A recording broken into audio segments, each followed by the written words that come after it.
Is everybody recovered now, finally? Feeling yourselves? After a long weekend? Sure most of you went back to work on Monday and just fucking pulled through like savages. We all did. What a great weekend. Friday, Saturday, Sunday. I'm not surprised at how amazing it was, but also so surprised and blown away at how fucking awesome it was. Mad props to Jimmy and Curtis and everybody part of the Crowfoot and Edgemen and Tied Down, the whole fucking thing. I'm sure there's quite a bit of people involved in it, and they pulled it together. Definitely one of the biggest fests of the year. One of the biggest fests to ever happen in Detroit. And I don't see it going anywhere. Definitely excited to see what's going to be going on in the future.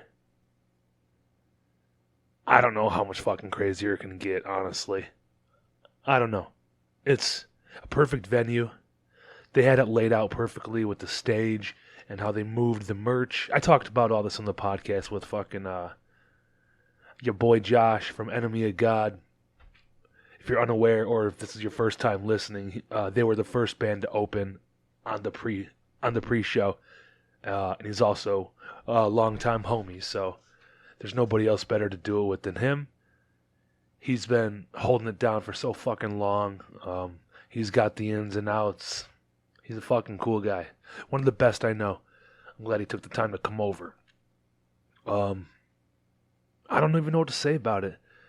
It's it'll leave fucking people speechless. All the old heads in Detroit that I bumped into at the show, or the people who haven't really gone to shows in a long time, but, how could you pass up this fest if you were ever into hardcore? So a lot of people are just fucking left and right like, oh my God, I can't believe this was pulled off in our city. I can't believe it. Even the people who put it on probably can't fucking believe it. It's a dude from, I think it was a drug church who said it on stage. He's like, how the fuck are you going to pull almost 3,000 people to the city of Detroit for a hardcore show? It's unheard of. Unfucking heard of. So happy it happened. Everyone's still fucking buzzing from it, Just the energy, the high from all the chaos and interactions with people is definitely sensory overload. I don't know. I mean, you can hear me and Josh talk about it on here. I'm not going to hold you guys up, but this is our interpretation of how we felt about the fest. So dig in. I hope you guys like it. We went over every band. Every band we watched anyway. Some of them, you got to take a break. You can't sit and watch it all. I'm just going to leave it at that. You guys fucking check out the episode. Share it if you'd like. I always appreciate the love.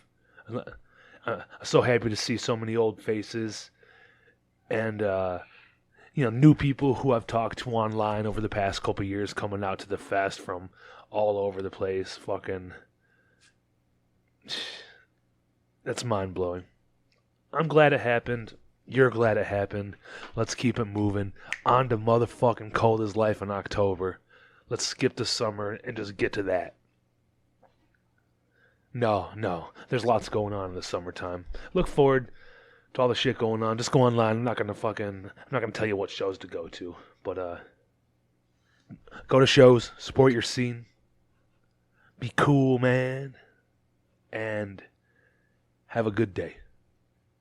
The Terror Zone / Enemy of God podcast. Yes. Of 2023. Yeah. When was the first one? 2022? I think it was 2021. Was it 2021? Yeah. No shit. The first one I did was like January of 2021. Okay, yeah. 2 years. It's been 2 years. Yeah. Over 2 years. Yeah. No, probably around 2 years. I feel like it was around this time too. Yeah, less than 50 episodes 2 years later. Kicking ass. Taking fucking names. No, dude, I'm happy to do this with you. I mean... Yeah, it was... I'm happy to be back. doing the Terror Zone, fucking and Tied Down recap. Man, this is Great weekend. yeah, it was a great weekend. Great fucking weekend for hardcore music in Detroit, Michigan. That's crazy to think, though. Still, just like whatever, hardcore fests happen all over the place. But for everybody said it on the stage, like for the Detroit hardcore scene to get like almost fucking 3,000 people to Detroit for a festival is Insane. I don't think Detroit has ever had anything like this as close. Well, I remember back when they did the fucking Awesome Fest. What was that, 2012 or 11? yeah, one of those years. And man. like, it was a cool fest. Shout out to Ramona for that one, because I think that was one of the coolest fucking things that has ever been booked, like ever. Like that lineup was insane. And but Tied Down, it came out swinging. Even like, you just look at, we're talking to the Enemy of God group chat, and Robbie sent a picture of last year, and then sent a picture of this year, and it was like double the size of the audience. It was the craziest thing ever, and it's like, damn, that's a year, in a year span. That's crazy. Yeah, considering they didn't. It's just from the first example of the first year. It's like everybody. I don't know how much like invitations they had to put out rather than these like big bands Right. like offering to play, because I don't know if bands are like they're like, hey, I'll play your fest. Like if I was in a big band, I kind of assume like you're probably going to be asked. Yeah. Like if you're in fucking Trapped Under Ice, obviously you're like, yeah, probably people are going to ask me to do big shows. So Yeah, especially with their them recently coming back and just doing the damn thing. That was wild. good for them. Hold on, I gotta grab my fucking sheet of paper. I wrote some shit down. What Terror Zone podcast blunder one. Forget things. But yeah, we could just fucking start talking about the pre-show first. It was at the Edgemond Print Shop. Obviously, that place has really grown over the past 2 years. Yeah, really. For the most part, they've had some fucking amazing shows, and for them to put the pre-show there the past 2 years, I think that's cool as fuck. Yeah, it's a great venue. It's sick to see the stuff that they're doing there, and shout out Jimmy and DJ for doing the damn thing and letting shows happen there. I think it's just a very DIY spot to do things, and you see some crazy shit there. The first show post COVID was the Never Ending Game show there, and that was insane. And now booking a pre-show for Tied Down there, and last year was sick, and this year was over the top. Like, Yeah. The Inclination, Weapon X, Gates. It's like a Louisville takeover. Shout out to the Louisville band, and then Karma, and obviously Enemy of God played it, and it was fun. It was a fun night. Yeah, I'm glad you guys. So last year was cool. You guys were on the main fest. Yeah. But this year, the way it was set up, I know they had a couple of Detroit bands. They closed the pre-show, the pre-show last year. Yeah, Yeah. Razzle Dazzle did it, and then it's just. You guys are pretty big around here. You can say that. People love fucking Enemy of God, and it's always a crazy ass set. And I think that set a precedent, for the rest of pre-show anyway, for the people that were there. Like, it got more people filled in, but it was fucking scary for you guys, dude. It was a good set. I was very happy with it, and I think that's the best we've sounded in a long time. And playing a couple new songs was very fun. We got a new split coming out later this year. We'll talk about that when it's good and ready to be announced, and we're waiting for a couple other things, but we're excited for it. And it's happy to be a part of this. I was very happy to get asked. I know once they said pre-show, Jimmy was like, it's going to be a straight edge takeover for the pre-show, and I was like, we're the band to do it. I feel like we're one of the few active straight edge Detroit hardcore bands right now. Even though we're not necessarily like a straight hardcore band, we're definitely very metalcore, but also everyone in this band has played in hardcore bands, so Hardcore band. Fuck that. I don't listen to metalcore. Yeah, No. But like we said, like it's always heavy. Fucking people always go off, and and you guys have a really good style and influence on the scene to where it's like people just know what fucking time it is when Enemy of God goes on. I appreciate that. Yo, I'll tell you though, we'll get to the tied down shit, but that's still that 10 for 10 set you guys did when you opened for the 10 for 10 show back on the New Year's Day, man. I think that was my favorite set ever by you guys. That was a very just violent set. Because we played the smaller stage. So it's like if you were in the pit, you had nowhere to go. Like it was so small that like it wasn't a big horseshoe, and it got out of hand, and I like it. Yeah, I loved it. And it filled in early because it was kind of like a random set time. Yeah. So it was nobody knew who was playing. Shout out to Maxwell for that. It was very cool. He did an awesome job with it, and it sold out. I don't know if you knew that. A sold out all local show, almost unheard of anywhere. So it was pretty cool to like see that happen, and it at the Sanctuary, which is for a lot of people just such a sentimental place to be because all the shit Maxwell's done with. Every show he's put on, it's over the years. It's amazing. Yeah, I know he's got some big stuff happening over the next little while. I don't know what, but I know he posted something since some big shit's going to be happening. So I can't wait to hear about that. I hope. I know whatever he's going to do, it's going to be amazing. And every show he's been booking has just been phenomenal. He's selling out left and right too. Like he had that Devourment and Ingested tour come through and. Sold out. I was bummed I couldn't go, but I had to work that night anyway, so it is what it is. Well, you're playing there this week. I can't forget that real quick. Yes. With Omerta. And and it was just you two at this point. I think I don't know. I don't know, but I think it'll be a fun show. We love that Omerta band. We got to play with them back in sometime. Last year, No. Then again, right? Then before that too, we played with them twice last year. Pike Room, with Vended, which is like the dudes from Slipknot's. That's their kids band. Oh no shit! Yeah. I didn't know that. Well, that's fucking sick. Cool. They're a sick band too. Very good. So whatever. If you got nothing to do Saturday, go check that shit out. But then all the pre-show bands were huge, dude. Like Gates to Hell. We talked about them. They were here last year. They played. Great set. They have grown fucking rapidly over whatever the past year since they started playing. Their set at Old Miami when Joe brought them that first time was really sick. And at the Terror Zone Fest, it was it set it off there. And I just liked how the pre-show was very straight edge forward with bands because it was Enemy of God, Weapon X, straight edge as fuck. And then it was, Gates to Hell Karma? Yeah. The Weed Block. The Weed Block. That's the Weed Block of the show. And then, Inclination. Yeah, which they're... And then You're the Knife as well. I don't know how I could forget You're the Knife. Their set was amazing. They sounded great. Yeah,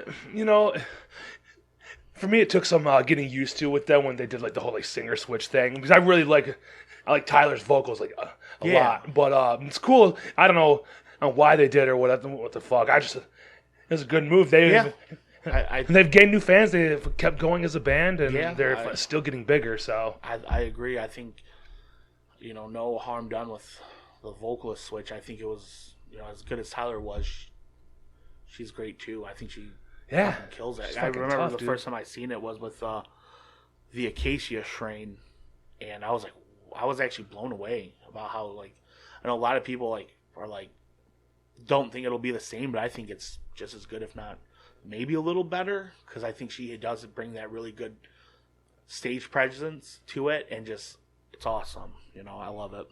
Yeah, I can't agree anymore. Who was after? Oh yeah, Inclination. They fucking are they're so big, dude, and they have a really good stage presence. Even though there's no stage, they have a great performance overall. Yeah. Tyler is definitely he's a great front man for that band, and he fronts Constraint as well, and he's phenomenal in there. But something about Inclination, obviously, they're a bit bigger of a band, more mainstream. But as you can just see the passion with him with that band, it's crazy. Not saying that he's not like that with Constraint, because it's still like that as well. But just the reaction they got playing, that secret set and the pre-show, it was just. It was something. I forgot that they did the fucking secret. But it's crazy though, because like he's out front for every other band before them, fucking moshing and stage diving and singing along. It's like, dude, how do you got the energy? And it doesn't. He never falls short live. Like, no. It's just like fucking maximum output from, man. It's great. It was the first time I saw them was at LDB. I can't remember if it was 18 or 19. It was at the skate park, and he was skating, and he hurt his knee. He might have tore his ACL or something. Went to the hospital, came back, and played the set in a knee brace with crutches.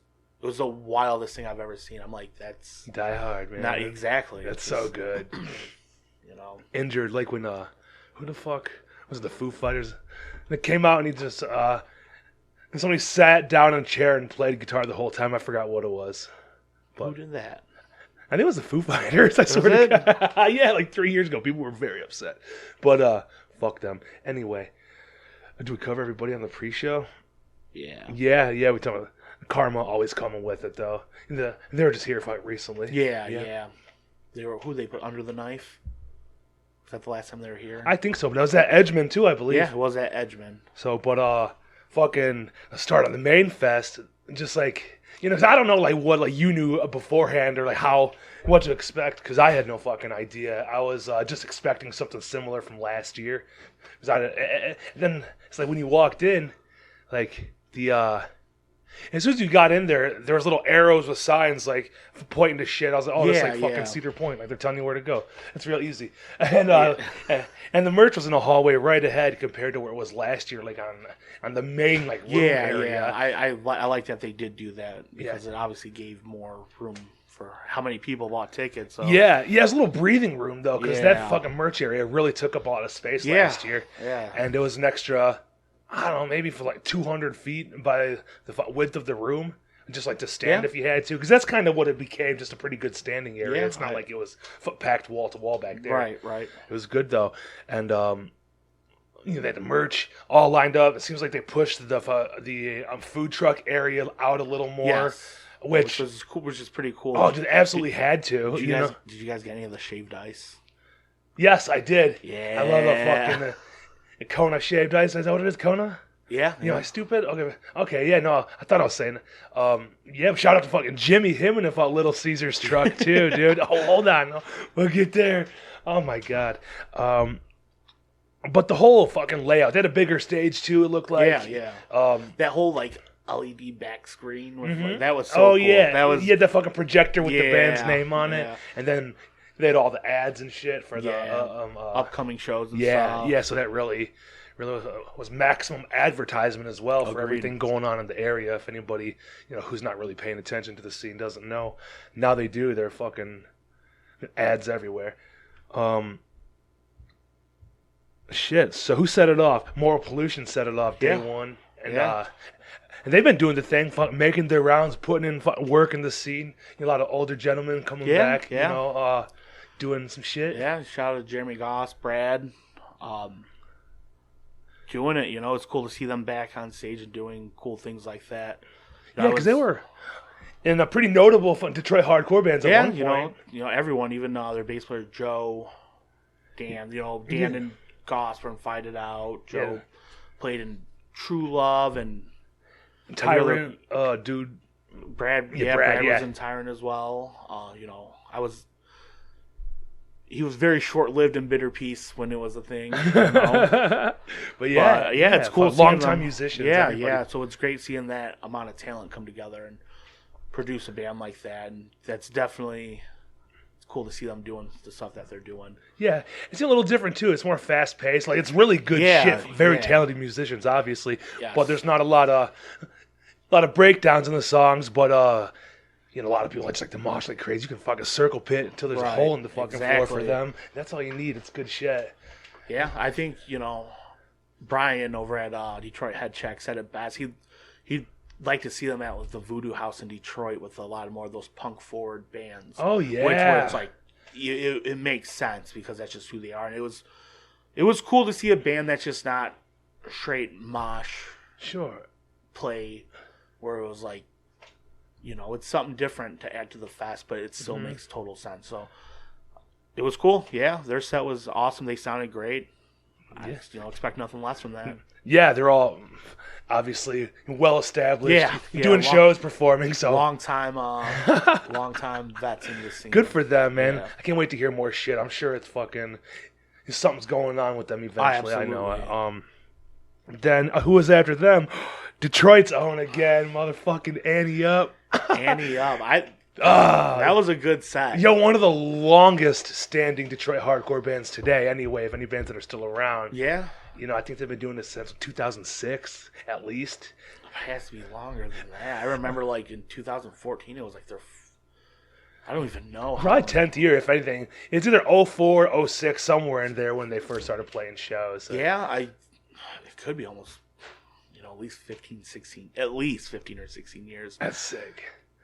But yeah, they've always been heavy. Critter has put in so much work in the scene. He's like it's weird to see him as like an old head now because he's such like, he's been my boy for so fucking long. Like, I don't know exactly when I met him, probably 04, 05, somewhere in there. But just kind of meet him at shows because we're all fucking Looney Tunes back then. And he's been holding it down, especially for a younger band. So I just remember like the first couple bands I've ever been in.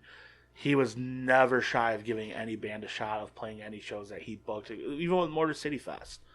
I remember one of the first bands I was in, we played maybe 2 shows. He's like, I want you guys on Motor City Fest. Oh, that's great. And he's always showing love to everybody. And, I think Annie Up playing this year was probably one of the coolest things to see because they deserve as much recognition as they can get.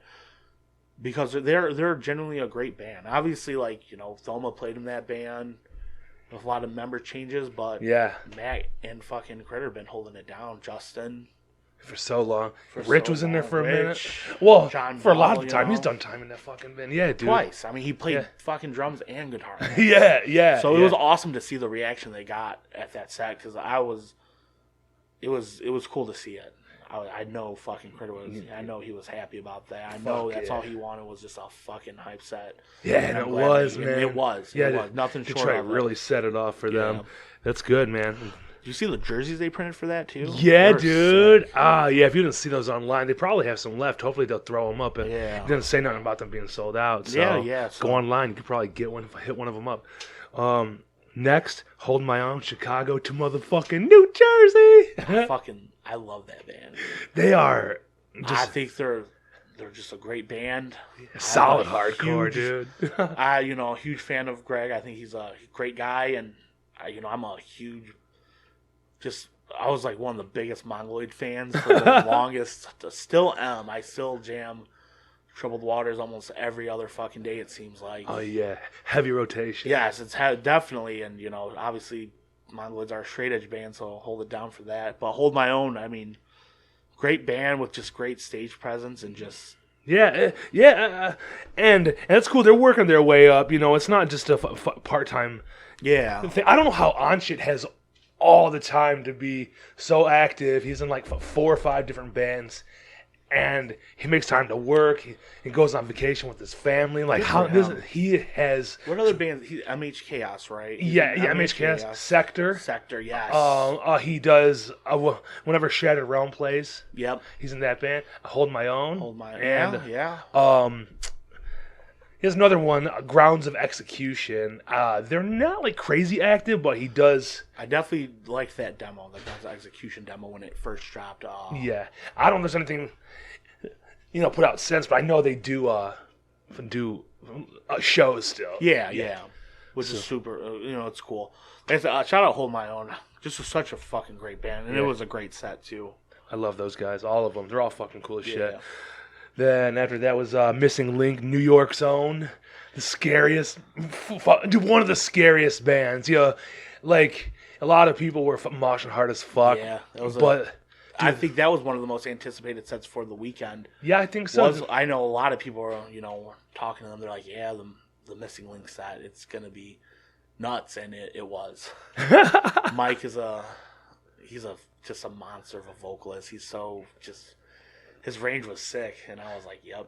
Yeah, That's it gonna be a definitely good set. fits the part too. I heard I was listening to This Is Hardcore podcast, and Joe said it before when they played in Detroit with Shattered Realm. That was only Missing Link's second show, I think. Wow. When they came here. Is that the one you booked? Yeah, and they played. I remember Joe saying on stage and on a podcast, he's like, it's good to see like a band like as heavy as they are actually look the part. Yes, sometimes absolutely. Because like everyone in that band is like, he definitely looked the part. I know. I don't know if he's in the band or if he was just filling in, but the guitar player from Internal Bleeding. Oh yeah, was there. Yeah. I don't know if he's in the band full time, but I know it's like a Long Island thing. A lot of those people. Because notice what's his name from fucking Pain and True, Nick. Yeah, is also you Missing Link, which dude, sick. Shout out to all those guys too. They're so heavy and scary, and I I'm hope, sure there's more's coming for next year. Jimmy, if you're listening, and Curtis, let's get Internal Bleeding on the fest, please. That'd be insane. I think.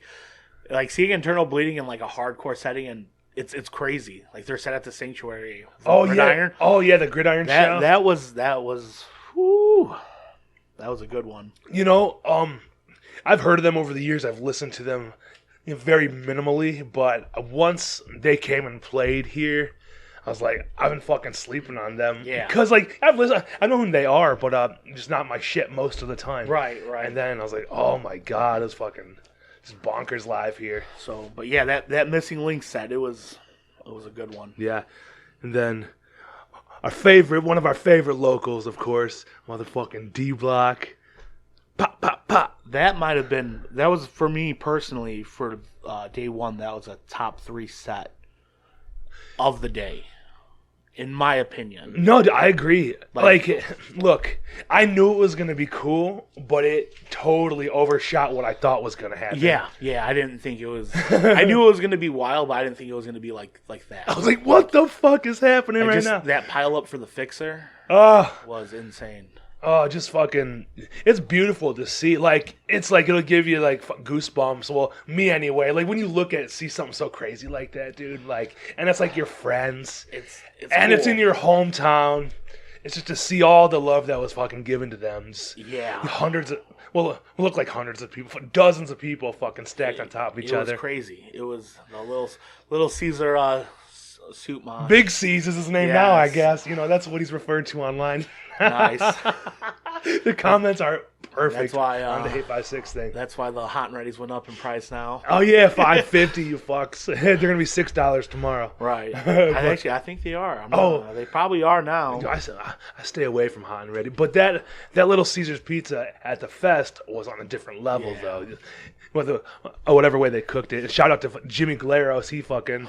That's all him. Yeah, holding down with the fruit with trucks this year with the shaved ice and the Little Caesars action. Yeah, that was him under the mask too, man. He's out there on the stage. That was perfect marketing for Detroit hardcore, a Little Caesars and Tied Down Fest. Yeah. Sonny captured it perfect, posted it. Yeah. I'm so glad that it kind of went viral. But Jimmy's gonna come over to eventually.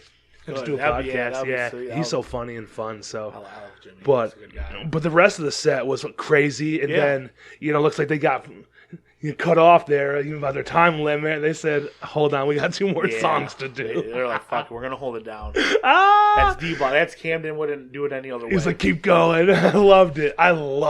It's a great time. That was. Like I said, top 3 set for me for that day, for sure. I agree. Top 5 for the weekend, but top 3 for the day. It's scary. Yeah. But who's next after that? Gag. A lot of people go crazy for that band. Yes, and like even last year at the pre-show when they played, it was nuts. Like their vocalist, he's a crazy. He definitely holds it down. He definitely has that presence to make people act crazy. Is that band with a girl? Am I wrong? No, I think you're thinking of Gel. Oh, Gel, yeah. Okay, yeah. Gag, yes. They played before Gel last year, I think. I don't remember. I think so. Gag, Gel, fucking Spy, whatever. 3-letter band names. I get them all confused. But Yeah, gag. They're fucking like it's like that like crazy like high pitch. I'm like, I don't know, dude. Real fast paced stuff. Fast paced and the super secret set. I don't, you know, Yeah. the super duper secret set Super nobody knew about. Yeah. You know, I didn't until the day of the pre-show, but that's fucking cool, man. That's cool. It was Weapon X. Yeah, okay. Yeah. I don't want to get them confused because the next day obviously was the fucking assembly, Yeah. or whatever the fuck inclination. Weapon. That set was also very. You know, I wasn't necessarily watching it. I was hearing it from like in between the food trucks and the thing, but I wasn't looking over that way. But it was wild. Yeah, It was definitely wild. I know Dave was worried. He was like, I don't know if I'll be able to do the set. My voice is shot. And he still went up there and it sounded great. It sounded so good. For the pylons, crazy. Yeah, the pylons are real crazy. And okay, because I didn't watch them the second day. I was just I know, John Music's very high on that band right now too, as you know, a lot of straight edge people should be. I think Inclination, Weapon X, they're two of the faces of straight edge bands in hardcore right now, and there's just no way around it. You know, it's cool to see like the hype that they have. With a fucking 4-song demo. 4-song demo, then the split with World of Pleasure. Yeah. They played that. I didn't go to the after show, but I heard that set was a good set too. Yeah. Oh, you know, I didn't realize that's the band that they did a split. I've listened to that fucking split a bunch, but I didn't put it together that they were on the after show. Yeah. Dead Body after them. I'm sure you love that band, don't you? Oh yeah. Yeah. Oh yeah. That's your shit. Dead fucking Body. I just don't think the Young Brothers can do anything wrong. How's that? How do they exist, dude? They're like aliens. They came out of fucking. They just anything they've ever done. It's been perfect. Every band they've been in. I think a lot of those California bands really are just they're untouchable. Mm-hmm. Down to like literally Violent Situations. Twitching Tongues. Skinfather was another one. I never listened to that one. That's out of my area. You know, I couldn't even speak on it. I don't know shit. They're great. All those bands are great. I mean, I just feel like as long as they're associated with that California, it's not going to be anything short of amazing. So. Yeah. But yeah, great band. I think they had a really good set. They sounded great too. Mm-hmm. Yeah, and while we're on it, fucking the Hardlore podcast was there doing shit. You know, it was man cool. on the street. Yeah, it was super cool to see that. Were they doing like interviews in the back? Yeah. Too? Okay, yeah. Because I don't know. It was in the band area, so I didn't know. I was like, how are they gonna separate the audio, dude? Like, but I'm sure they had a set. They were doing like interviews with people out by like the food truck. That's where I see them do. I don't know if they're interviewing anyone in the bands. But by the food trucks, I seen them interviewing a couple attendees for the fest. Oh, right. I just assumed that they would have something set up in the back. No, I don't. Doing shit with bands or whatever. Okay, but I could be wrong. Right. Well, that's cool. I mean, if they did, cool, because that's just a lot more cool shit to hear from people. You know, like how they did at Sound and Fury. They had those like 10, 12-minute clips with all the, whatever band people. Right. Listen to Hardlore. Yes. I can't wait. Hopefully they'll do like a cool recap and talk about it. I'm sure they will. Yeah, I hope. What's his name? One of the guys from Hardlore, not Colin. Bo, yes. Because I know he's in Harm's Way, but he's in Weapon X too. Yeah, he is in Weapon X. Yeah, that was like a newly edition. I think. Yeah. Like his first show was at LDB, I think, with That's them. Sick. Yeah. Well, he just whatever, man. Yeah. Like, fuck it. They're straight edge as fuck. Absolutely. Who's next? Warfare. Dude, Sam from Triple B, that's his band. Is there other from people in that band? There's some Boston people in there. Yeah. I don't know who. I don't remember. I know it's a pretty much a super group. It's pretty cool though. I like that band a lot. The song they have with I think they have a song with Brody King. Okay. As well, and it's Ripper. A Ripper. That was a good set. I didn't watch her set, so... You didn't? It was cool. I listened to it. It was like a block where I was just like getting my shit together Everybody had to pick times and it's like, who am I going to miss? I need to fucking chill for a minute, Yeah, it was, they had a good set. It was cool. Okay. Up next, True Love. True Love. I definitely made it back in for True Love. I think, hands down, that was the best True Love set I've ever seen. Ever. Yo... Like, Yeah, it was crazy. It was a big comeback for them. yeah, Big comeback. And I don't know. So, is it just like a one-time thing? Is it a reunion, I think it's or is it a comeback? I don't know. From what I was told, that was their farewell show. No shit. Okay, yeah, it But- wasn't like spoke on. I don't. Yeah, think. I don't. Think I didn't really hear him I say think it was anything kind of about one of those things where it is what it is. We're here playing, Cool. but it was still cool to see that because it was for sure the best set I've seen them ever play. Good for them, man. You know, they've had a lot of love. They were on fucking Bridge 9. They've done a bunch of This Is Hardcores. They've definitely earned their, Yeah, absolutely. their spot in the hardcore, Detroit hardcore scene, Yeah. and all around. Who's after them?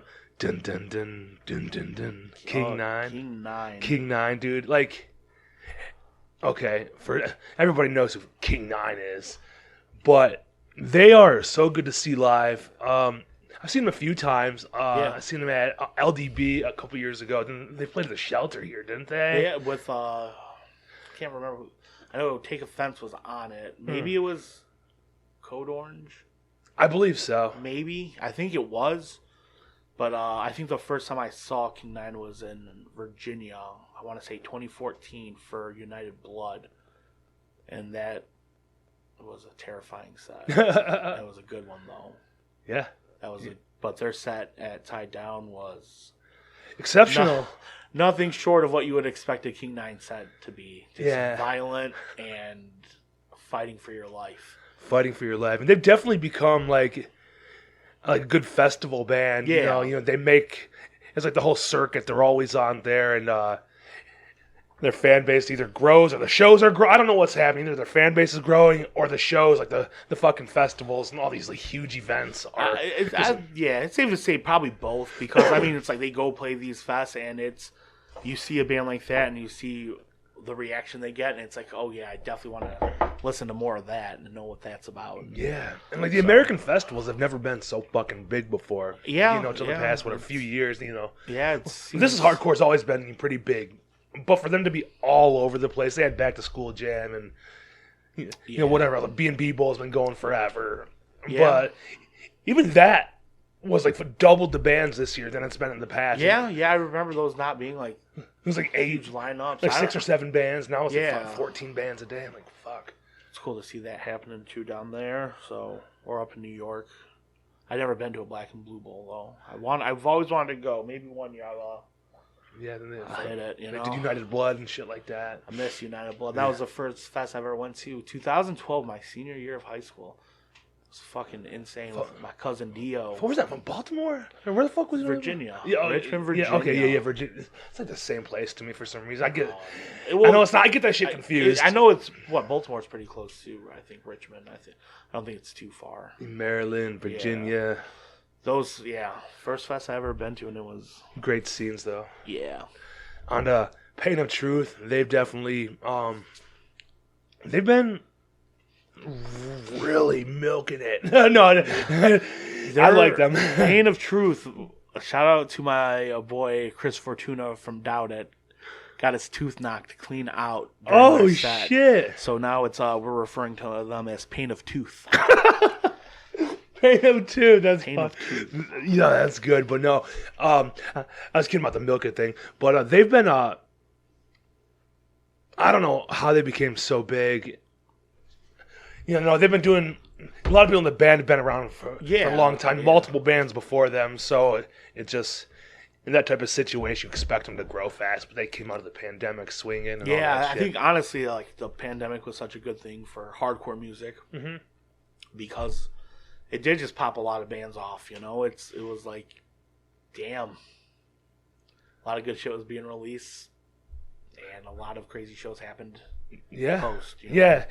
Everybody was just so excited to get back, and the fucking momentum has not slowed down. It's just full speed ahead, and I don't see it slowing down. I don't. When you have bands like Turnstile doing what the fuck they're doing, bands like Knock Loose doing what they're like.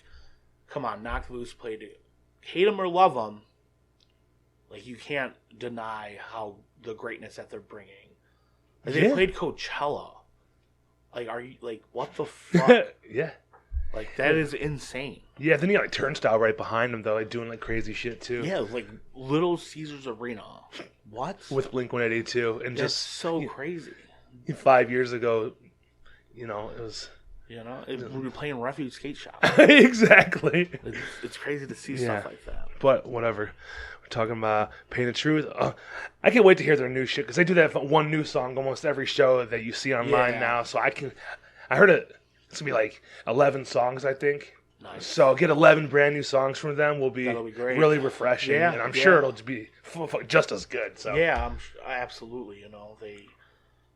The EP that they put out was amazing. The split with Age of Apocalypse, amazing. fire, So the full length is gonna be it's gonna be amazing. amaze. Who's So, next? Incendiary. Rage Against the Machine. What they That's who I hear when I listen to them. I think of Rage Against the That's Machine. fair. Yeah.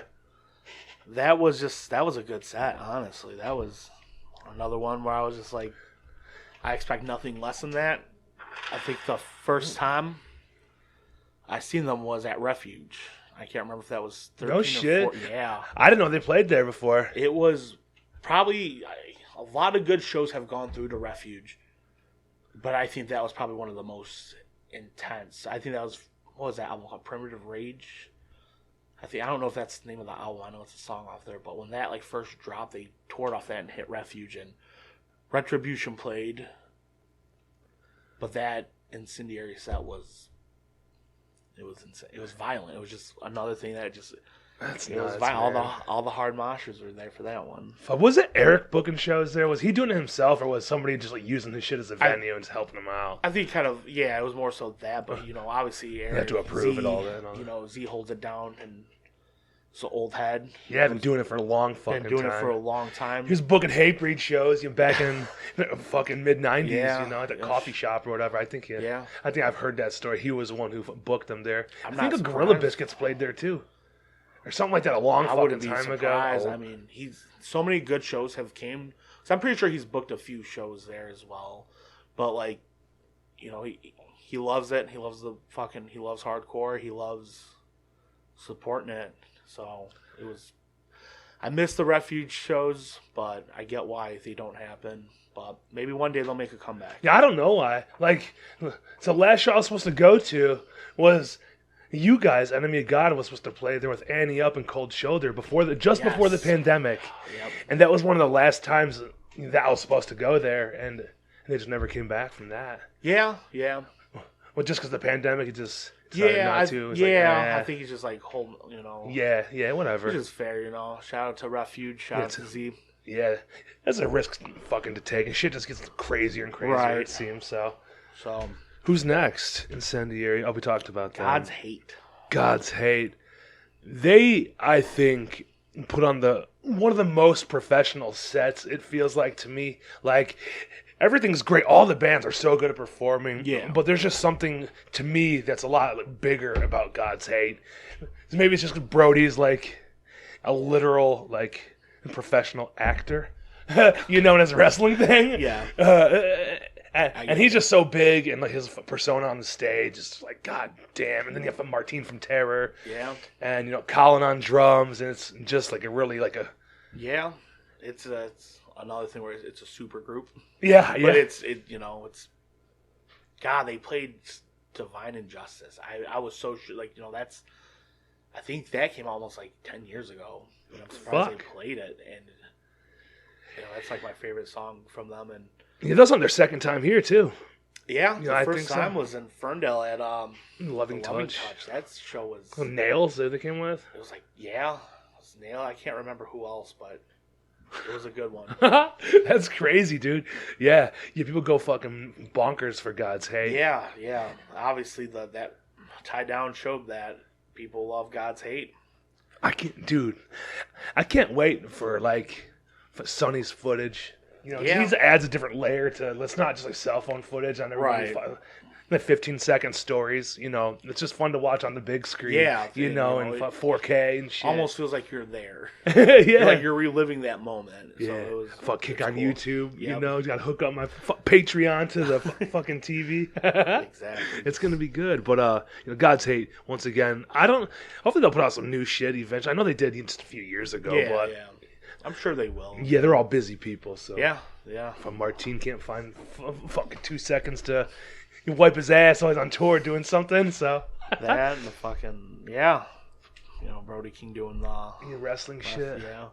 Very cool You stuff. love wrestling, don't you? No, Marcos does. Oh, it's you. No, it's you. No, come on, man. Is you watching fucking old Ken Shamrock WWF shit? Oh my god. Next, Earth Crisis. How happy were you for Earth Crisis? I was happy. As every straight edge person should have been during that set. It was nuts. Yeah. It's Earth Crisis. Like if you've seen them in a fest setting, you know what it's like. Mm-hmm. It's nothing out of the ordinary for that. It's exactly what I expected. Insane, dude. It's what I expected. It's what I got. It's maybe great. But it feels. I don't know. It's just because it's like at home. It just feels like so much like bigger than anything else. Absolutely. I agree because when I saw them at This Is Hardcore one year, it was just as crazy as it was that time. But something about being here it felt different. It felt.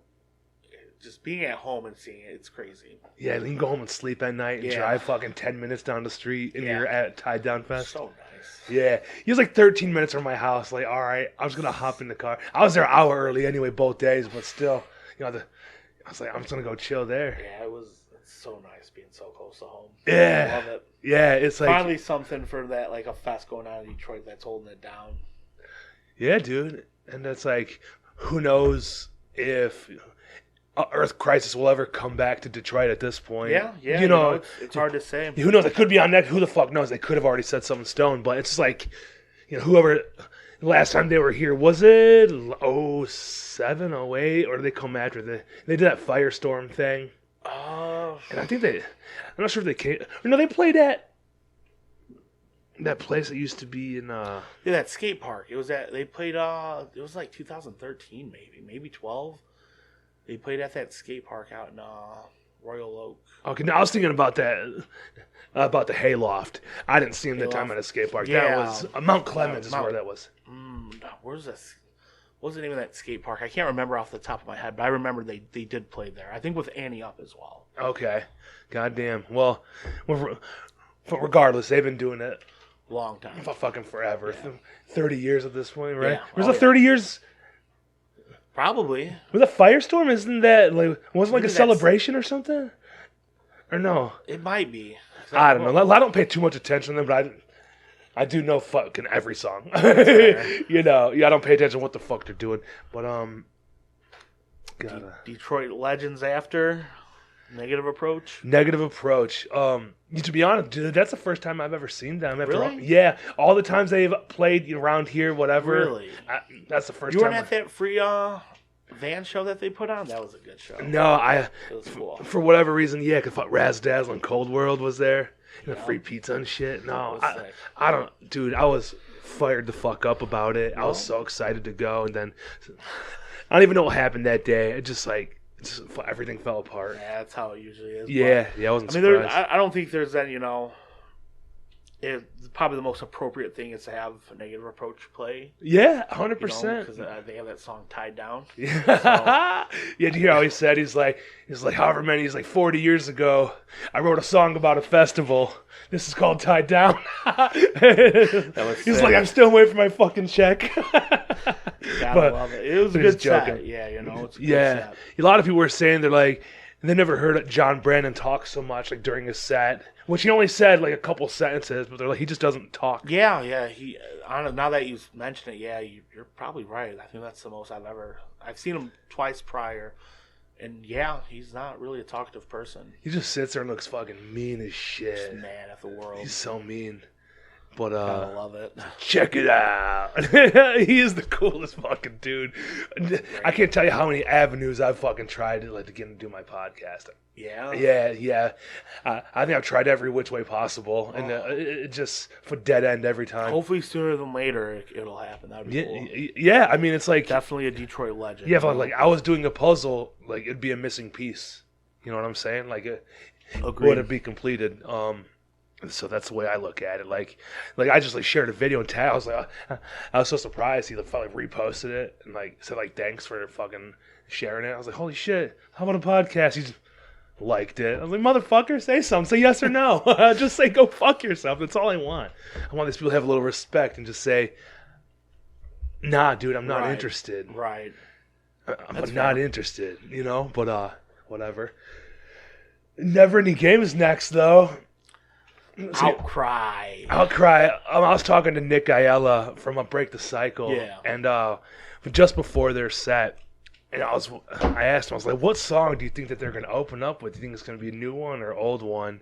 And I don't know what he said, but I said it would be cool if they opened with Outcry, just because that fucking sick fucking you riff and man, and that is a really good song. Like that whole album, It's a great album. It's really good, and I just thought it would really get everybody fucking bouncing if they started with Outcry, and they did, dude. It was that was for sure the set of the day, in my opinion. Probably maybe even the whole weekend. I agree. I agree. It's Never Ending Game. They definitely. I feel like they did put Detroit hardcore back on the map. 100%. You know, it was just insane to see that.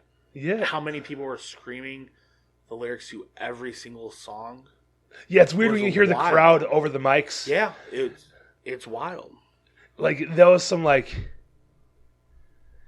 I don't know, I want to say Guns N' Roses shit. It was it was a hell of a performance. Definitely something to see. And they had it was the brighter lights was on the whole time it seemed, which I really liked. I like that too. I like to see the band. I like when they're paying turn the lights on, turn the lights on. Yeah. I love when the house lights are on at a show. Agree. I like it a lot more. I think it looks cool. Yeah, see everybody jumping around, dude. I couldn't get the smile off my face. I was like, this is fucking Never Ending Game. Got this whole place jumping.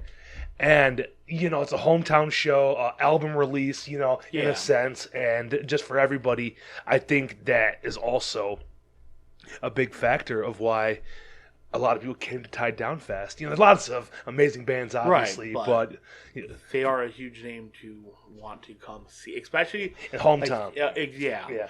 I can see why a lot of people from out of state were like, "Yep, Never Ending Game for sure," because seeing them in Detroit, it is something different. It's something crazy. And to be honest, it seems like a lot of the videos you see online, whenever they play a different place, it really pops off everywhere else. Oh, yeah. Which here, it's obviously it's great and fun, but it just seems like at other shows, it's either there's more people. I don't know what it is. There's more people there, but it seems like there's a lot more the crowd participation than there is in their hometown. But that's okay. I feel like a lot of time the out of spoiled, state, maybe. I don't know. Yeah. Well, they're also a lot of times when you see them play Philly and stuff, Sonny is there shooting it, so it's you get more crowd shots that you see on video than you would in Detroit. But I still think nonetheless their sets in Detroit, even at the Summer Ends Fest last year that you did, their set was insane. It was wild.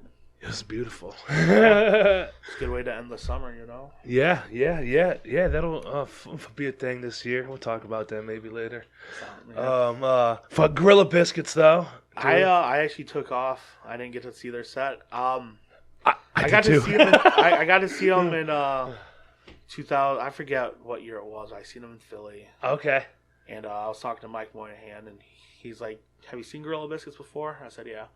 He was like, "Then you saw the set last night," which is cool. It was, it's oh yeah. It's nothing that you wouldn't expect, and it's hype. Stage dives the whole time. Oh yeah, it's everybody crowding the stage and it was jumping just up and down. A long day, So I was just.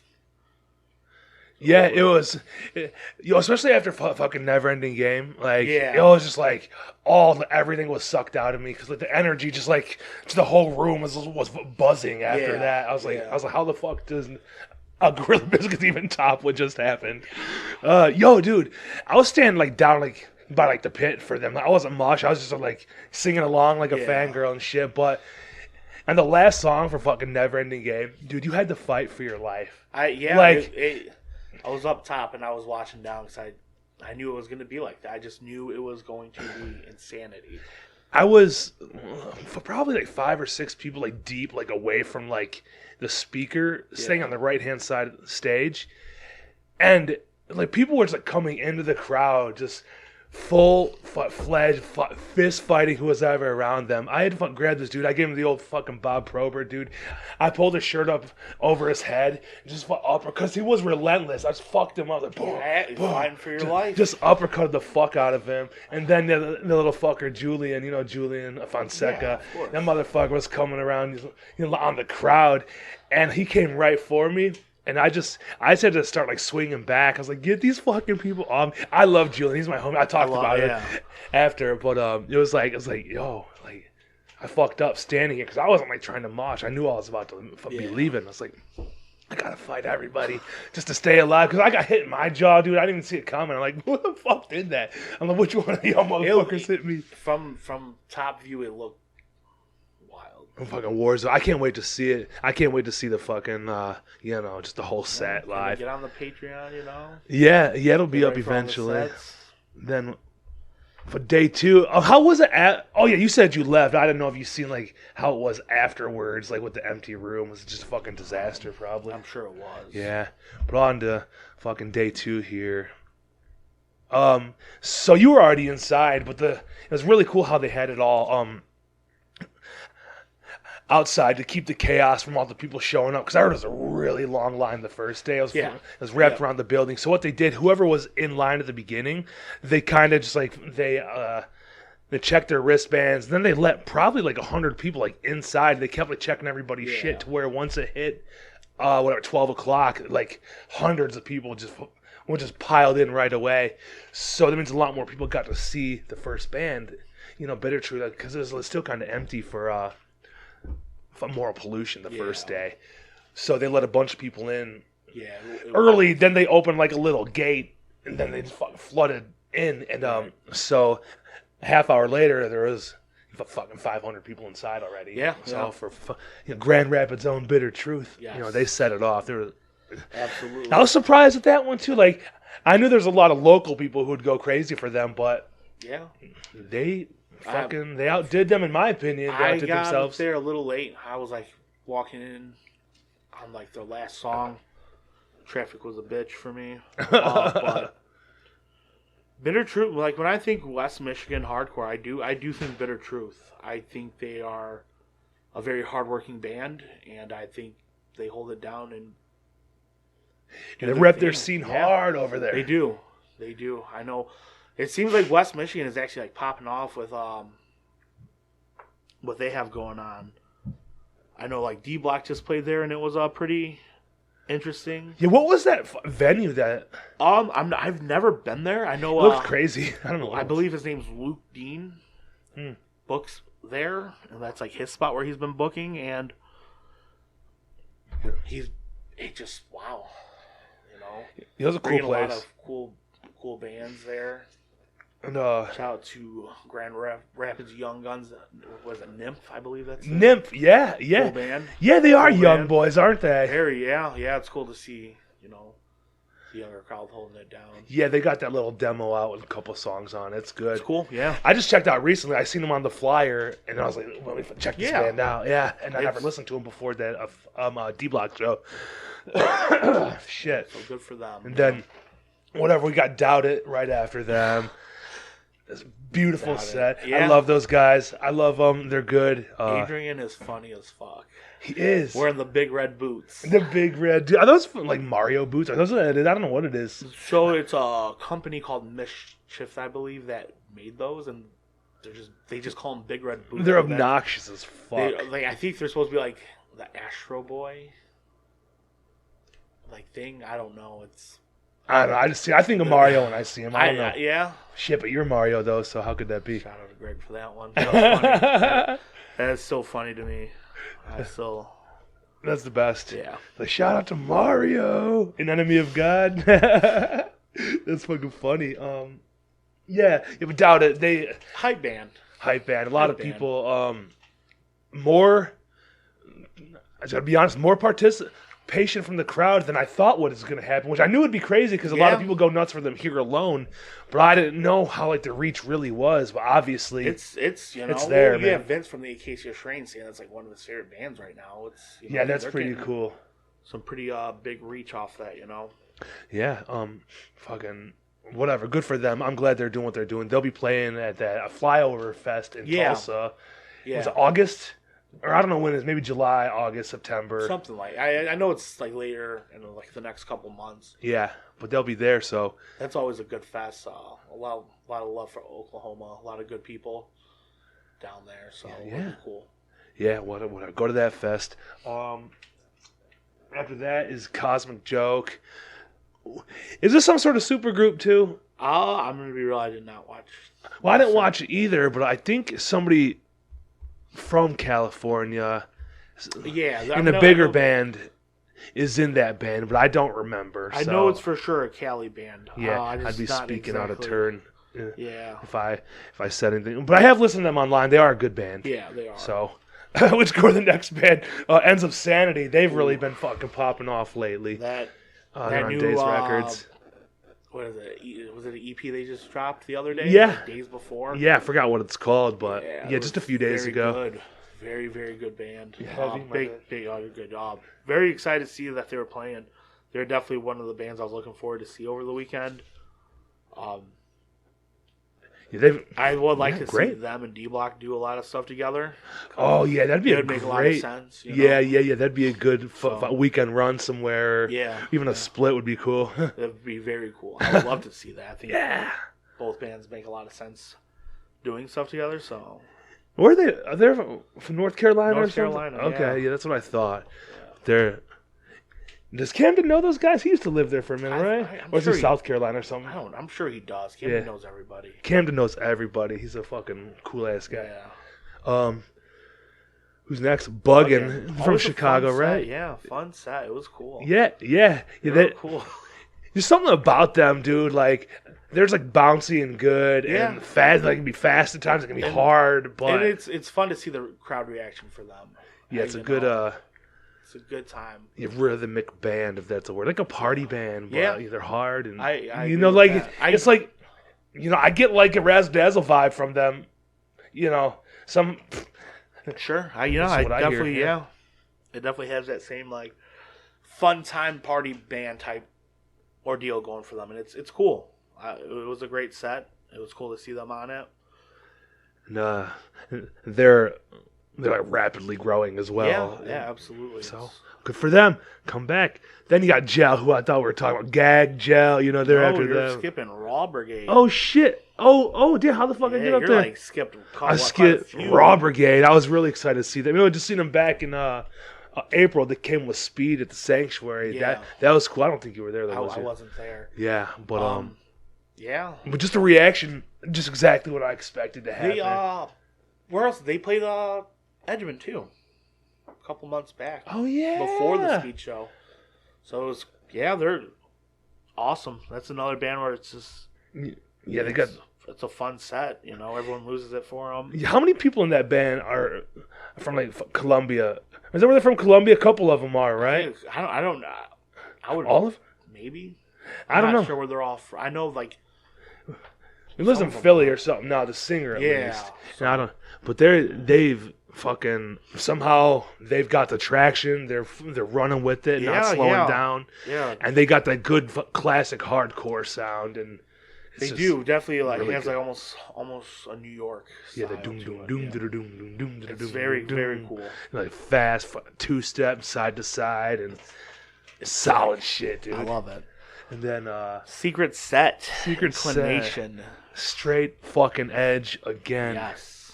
Again, they I really wonder how many people actually knew before they played. Like, I don't know. Yeah. No. Because like I'm sure the people around here knew, but there's like 1,500 other people. Right. So it's like, you know, who may not have who known. knew, who didn't know. You Yeah. know, it's definitely was worth the wait for the people who didn't know. Yeah, like a surprise. Like, oh shit, those are the people from Inclination Yeah, on the stage, so- and I've been jumping up and down for them, and they set it off, dude. Yeah. I didn't watch it the second time, but you know, I was listening. As you know, when you hear the crowd over the speakers, you know that's Yeah, it's a great sound. So, like I said, they're a band that I think they are holding it down. Like they're the revival of straight edge hardcore. Like, Yeah. they are. It's the revival of. yeah, And it's cool to see it. it's like a modern Earth Crisis. Yeah, yeah. you know, it's Good amazing, shit. Yeah. amazing set. He seems a lot of like political speech sometimes in their sets. Yeah, you know, Which is cool, whatever. You know, use your platform to share your views, whatever you got to do. for the people, by the people, For the baby, people, You know? FUBU. Exactly. Yeah, that's what I wanted to call it. I had that stupid fucking Summer's End name last year, so I call it for FUBU Fest for us, by us. Oh my god, that'd be sick. Oh, that is so ignorant. But Who's next on that spy? Spy. I didn't watch that set. It was a good set. I was taking It a little was- break, eating some food and It was, shit. it was chaotic. Yeah, You know, yo, they're they're a chaotic band. You know? they are a chaotic band. They're a Like chaotic band. yeah, there's a lot going on. Yeah. I think you know they're a cool band. I think Lots of noise, dude. Yeah. It's definitely overwhelming. I definitely wish I had some earplugs because there was a lot going on. Yeah. So. But it was cool. I seen them in Brooklyn last year. That Days of Triple B Streets of Hate, like showcase Yeah, thing. They played, and they definitely draw like a younger crowd. Yeah. Lots of younger people, and but you know, were very talented. When I first listened to them, like what I thought of was like if this was playing during like a bad mushroom trip, like it would send me right to hell. I can see that. Yeah, we should try it. Yeah, you should. I'm good. We're good over here. You eat 5 grams of mushrooms and put on some Oh my headphones God. and blast Spy, and then you're gonna be in a fucking mental institution for the rest of your life. Oh my god. That's what would happen. I believe it. Yeah, not- like I said, there's a lot going on A lot with that. going on with that, but it was super sick to see. But then you got Gel, dude. They're so good. Yeah, they were. I was actually like just kind of blown away by their set. I know Robbie was like, I kind of wanted to go get food just because it was like that window break. Mm-hmm. And Robbie's like, no, I'm staying to watch Gel. So I was like, you know, I'll check it out. And I was very blown away by their set. Mm-hmm. Even the reaction. I'm like, holy shit, you could not stand anywhere near that stage without getting. Jumped on. Yeah, Hit. it was so cool. Yeah, they definitely represent like a different side of like hardcore. They can bring out like the power violence people and shit like that, Yeah. and the punk rockers. Yeah, So and then they they blew up because they did that Sonic set, right? Yeah. They're like, what the fuck is up, Sonic? They played outside. I don't know how they happened. They just bombarded Sonic, or they get permission. I don't know. Whatever they did, it was cool. That was amazing, and that really got them some fucking traction as well. And they did a pre-show last year. Did they? Oh no, it was we talking about Gel. No, it was just Gag. Gag. Was it Gag and Gel though? Oh, I can't remember. To be honest, I can't. I think I they only played. remember last week. Yeah, because it was Razzle Dazzle. Then that. I remember getting there late. I got there like super late. Yeah, I feel like they both played, but I could be fucking just really stupid. Probably that.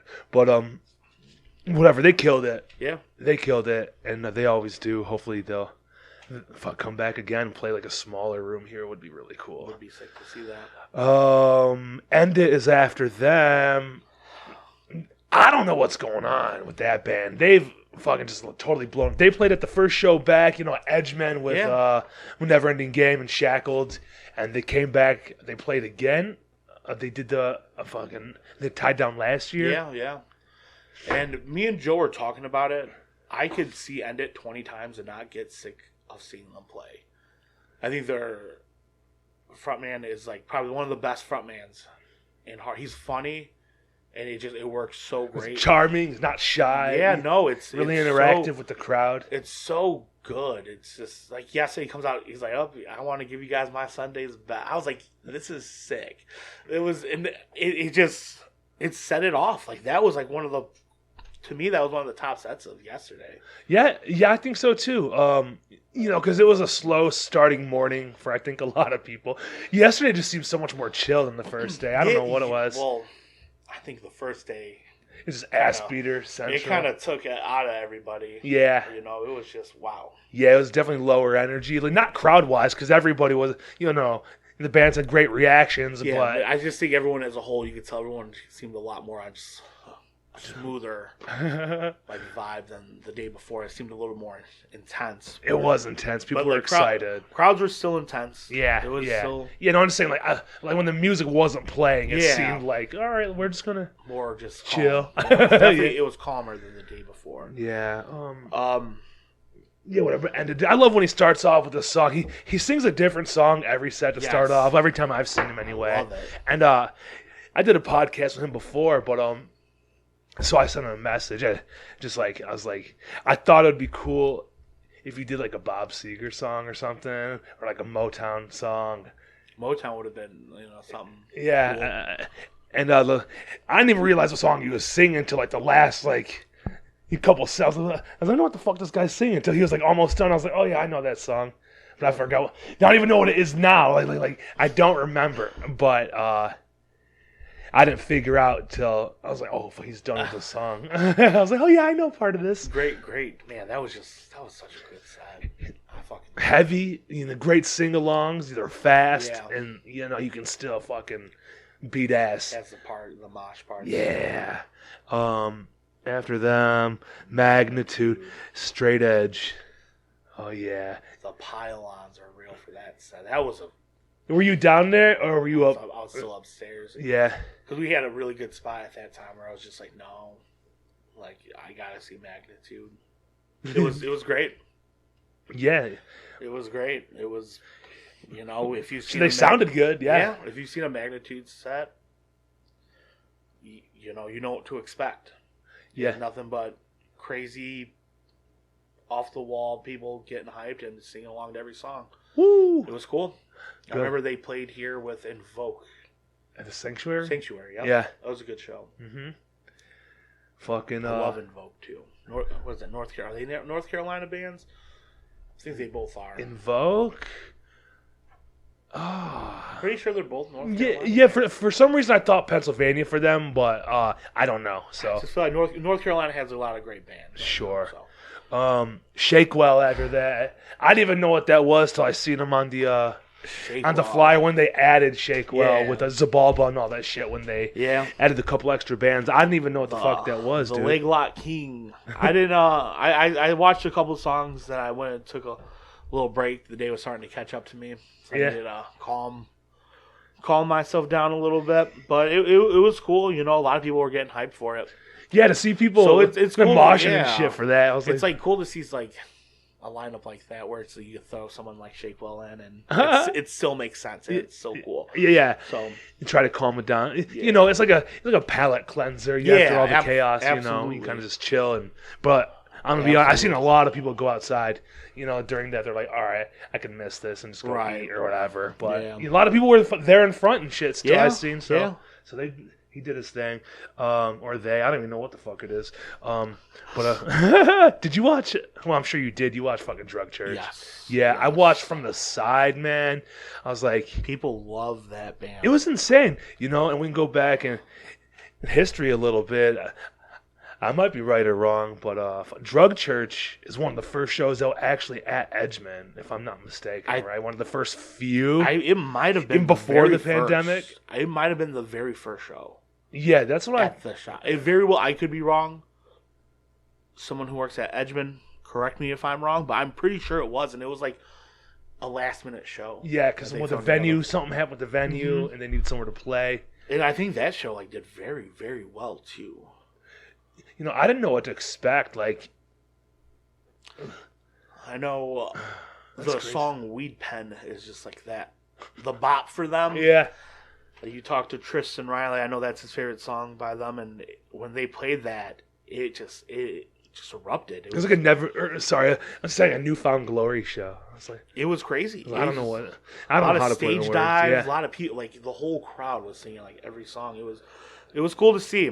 Definitely, definitely glad they played. Definitely, they were one of the coolest sets that day too. I think. Yeah, the whole last block of bands, like after Shakewell, it was Drug Church, great. and It was then great reactions. Gridiron after them, Yes. which, dude, like once again, like it's so weird to see so many people up front now. Like a lot of times, it's that huge fucking horseshoe. Yeah, But yeah. but for a lot of the bands at this fest, it's like like the first like couple rows of people were up front and singing along, and everybody's moshing hard as fuck. Yeah. And just like that whole band, like performance wise, it's just a whole different thing, man. Agreed. It's like it seems so, because they're hardcore bands, and I don't put them in the same like category as like a well rehearsed professional fucking band. But it's like when they're on stage, it's like what kind of performance is this? Like it's like they can hang with, if you put them at fucking DTE, like they can fucking man the crowd. I agree. Or whatever it's called, Pine Knob now. If you put them in like any theater or whatever, they have just a total crowd control. And good for them. That band was just supposed to be a joke during the pandemic, and it turned out to be blew the fuck up. It was good to see them again. Yeah, for sure. Yeah. Oh, yeah. Because you played with them at their release show. Yeah. Oh, yeah. Yeah, that's what it was. Because they came here and did the show too. Yeah. Yeah, that was fucking. That was a really good show. Yeah. That show was probably like one of my favorite shows I've ever played. Just because that lineup was insane. Mm-hmm. So thank you, Will, for asking us to be a part of that. And Woo. Shout out to Gridiron for just being a fucking amazing band. Awesome band. And then the meanest. The Prison Riot set. The Prison Riot Zabalva, dude. That was, for obvious reasons, probably one of my favorite sets. Yeah. It definitely got me Espanol. I definitely had to go down there and throw a couple spin kicks during their set. Yeah. He was out shouting out as brown people calling you guys out. Yeah. I loved it, dude. So good. Zabalva. And it was hard because, like, as I was like walking to go see them, I bumped into Jeff G and fucking Ramona. I was like, I'm trying to get through this hallway. And they're like talking to me. I was like, "Fuck, dude!" I was like, "Come on, I gotta go. Let me go stand up here." Yeah, that was. Yeah, just to see everybody like run like towards the stage. Once I started playing, like people were like coming out of the woodwork all over the place to get to the fucking stage. It was an intense set. Yeah, and then you see people coming back out though, like holding their head, and I had to. I was. After that, dude, I seen people like. There's like a line to get to like the medical room. Yeah, it was a crazy set. And to see people with like white bandages like wrapped around their head and their fucking. So many people were hurt like after that. Yeah. Well, that's the set to do it to. There's no doubt about it. Yeah. It was all good vibes until Zabalva showed up. That's literally what it was. You know, even the Drug Church set was hype. It was insane. Same with the Gridiron, but I feel like a lot more people were into like being a part of like the lyrics and stuff for Gridiron, even though the pit. Oh yeah, it was nuts. But I think a lot more people know the words to Gridiron than Zabalva. Yeah, 'cause you can hear it. Yeah, yeah, so it's you like, understand it better. Everyone wants to be up front, but like the pit, for Gridiron was crazy. Yeah, but it wasn't as open as Zabalva. Oh yeah, no, more people were. It's so scary, scared, Yeah. So, hey, I guess I was down there for a second.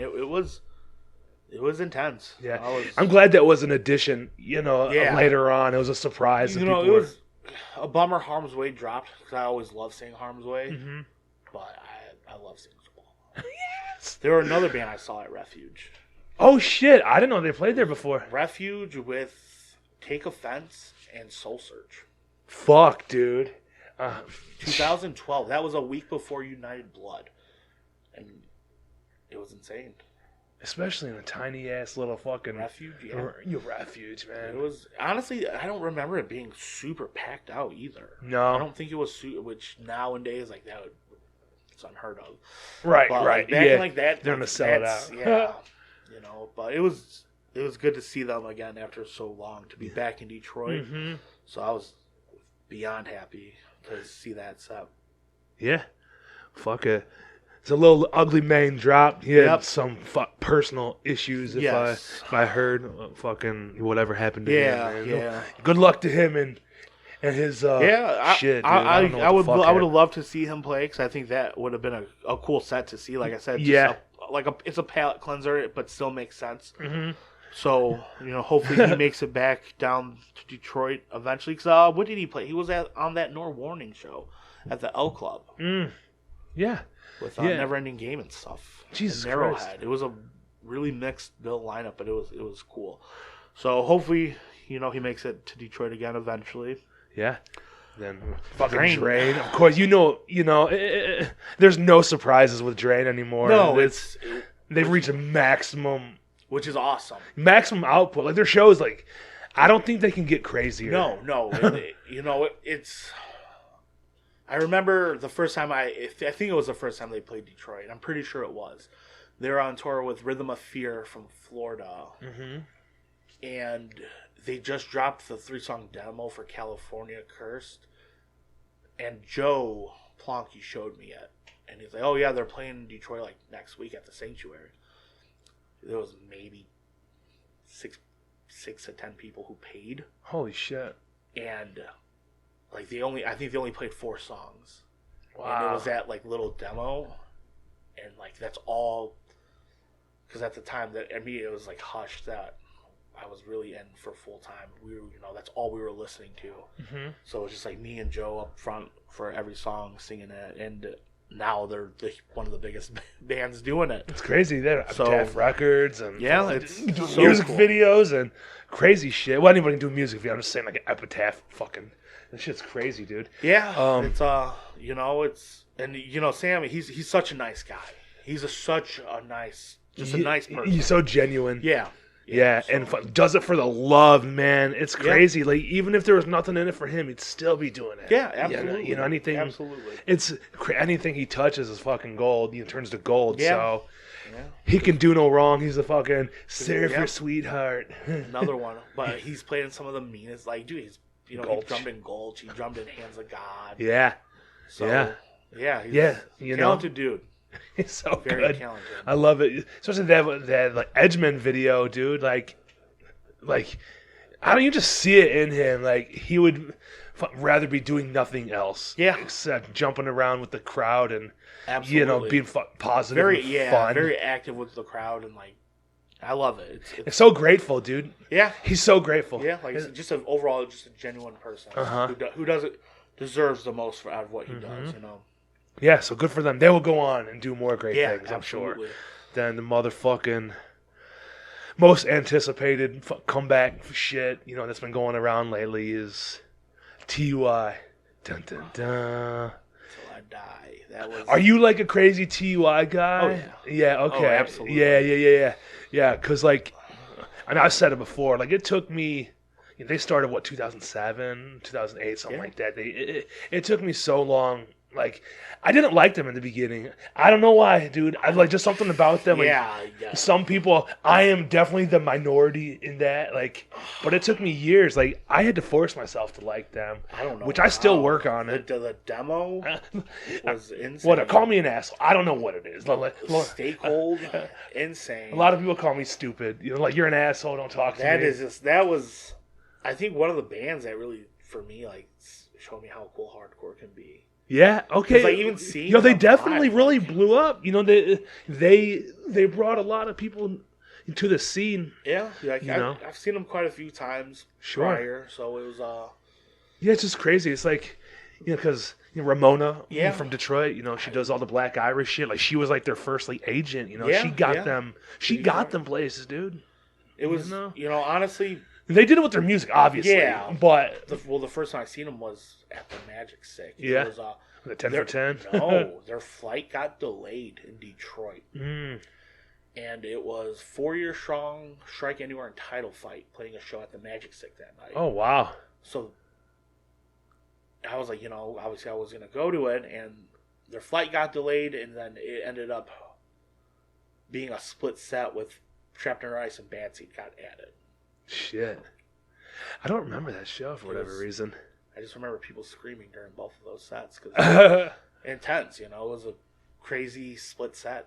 Yeah. And then, I've seen them there with a couple other bands. I think Terror and Stick to Your Guns, they played that show at the Magic Stick. Sure. I know they played the Metal Frat once. I wasn't there, but I've heard the stories. They fuck, dude. It's crazy. It's crazy, all the people up front, 10 rows deep, people, you couldn't get to the stage if you weren't there, know, during the drain or like even fucking before drain. Yeah. You had to be there getting your ass beat for fucking Zabalba if you wanted to be in front for TUI. It was almost surreal to see that. And that set list was perfect, It was a lot of older songs. Like they played a lot of Stay Cold. Like a lot off that, and then they played Gemini off Secrets of the World. What? I think I've seen them play that song one time prior, but I couldn't be any happier to see that and that set list and exist in that moment.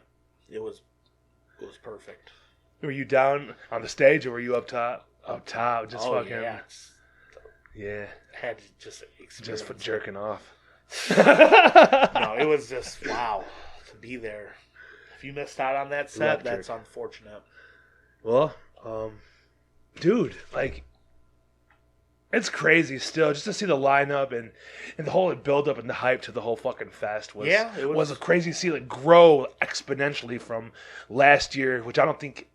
I mean, I'm not surprised with the lineup. I knew it was going to be crazy, but it's still surprising to see here for us. It's in your backyard, It's not like you're traveling 9, 10, 13 hours to go somewhere to see an amazing lineup. And usually that's what you used to have to do, unfortunately, Yeah, well, you just got to have people who really love it as much as Curtis and Jimmy do, and with the resources and I know Curtis has been booking shows for forever for everything too, not just hardcore. A lot of love to Curtis for just doing the shit he does, and obviously giving like my bands the opportunity to do play the cool stuff that he's booking, and I couldn't have any more love for anyone else, and Edgman for always holding it down.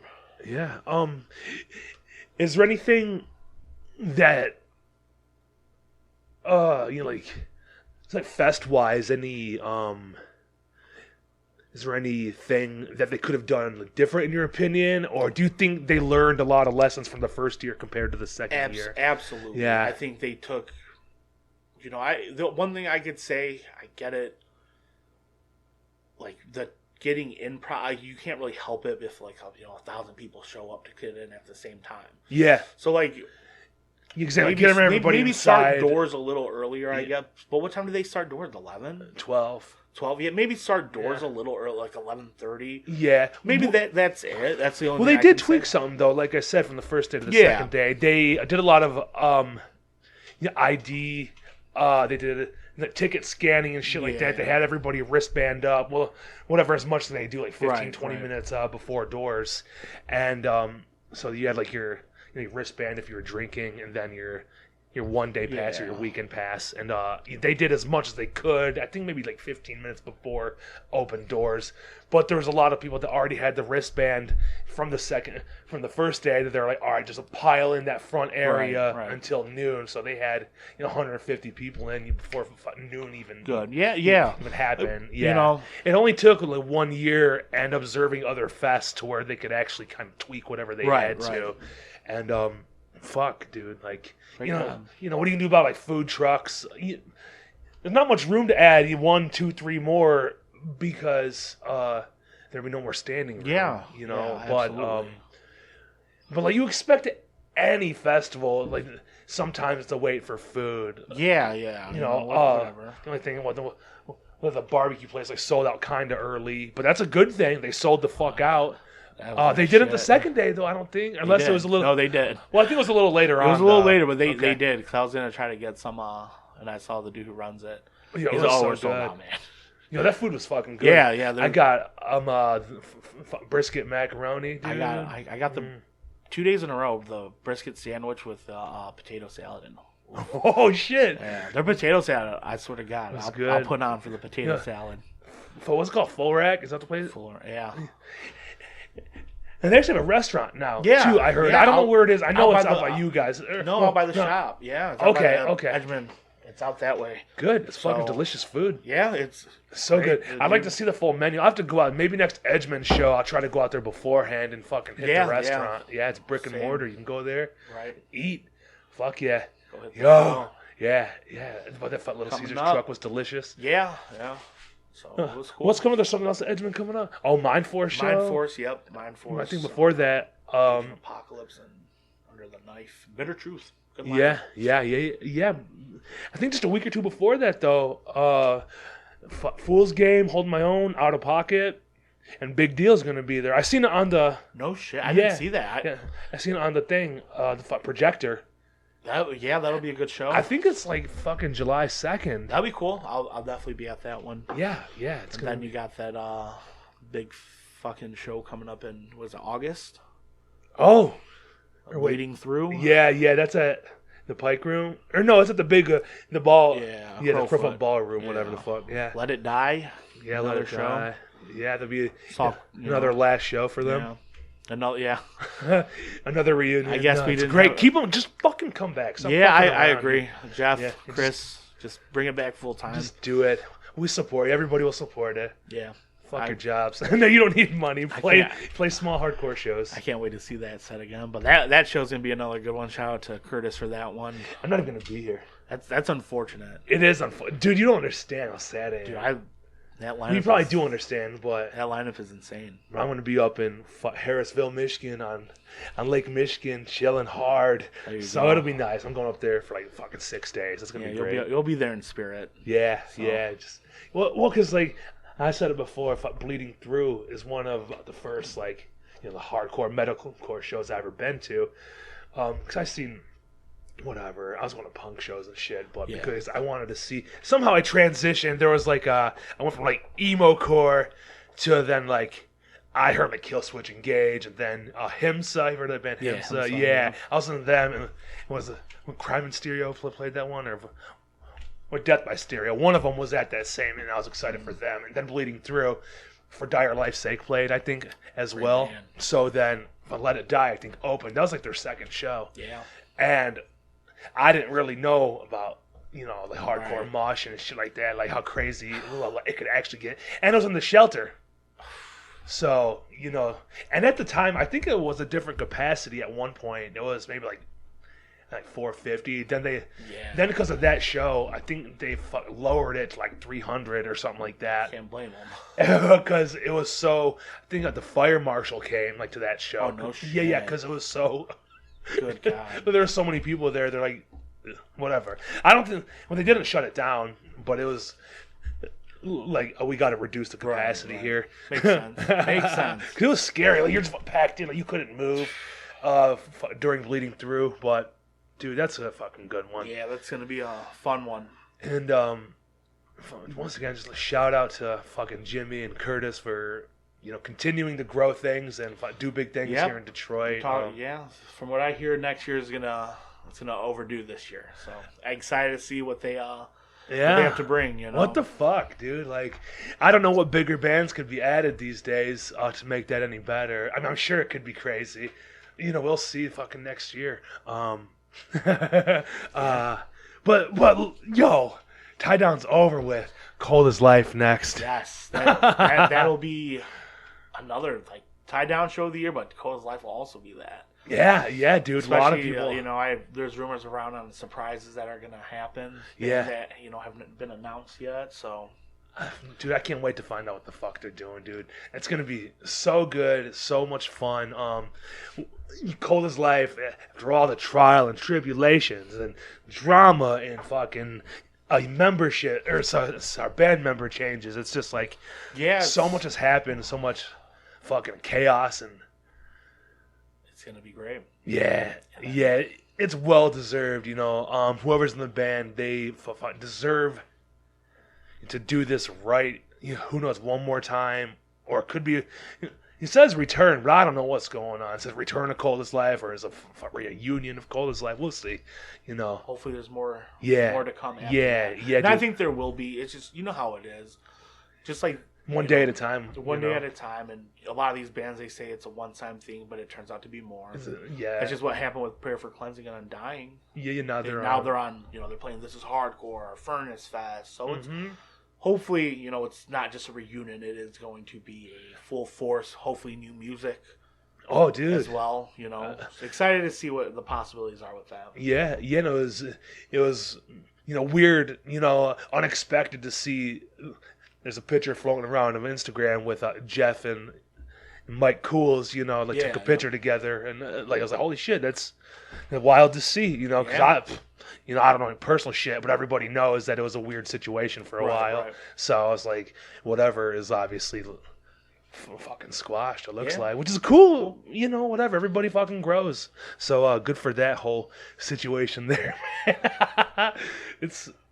But that's a crazy lineup. Everybody knows who's playing that. There's more to fucking announce eventually with that. And dude, I was talking to Ramona yesterday, and we're trying to. She's like, "Is there anybody you want to talk to that's on that lineup? Like, I'll fucking try to get them to you, so we can kind of build up the show, coming up to over the summertime, talk to people. I think it'd be cool just to highlight, some older bands' interactions with Coldest Life and coming up in the 90s, late 80s and 90s, and because they were holding it down for the longest, bringing bands here. So it's just cool to just add. So there's so much more to the history that it doesn't have to be revealed, but it's fun and interesting to hear and talk about. Right. And that's just someone's got to do it. I want to hear this shit. So if anybody else does too, it's. So. That's why it's here. I might be the retard doing it, but I like it. It's fun, man. I like it. So, I don't know. That's all I got. We want to fucking cover this. Just talk about how amazing it was. I look forward to next year and all the shit that these fucking guys have going on. It's just... Yeah.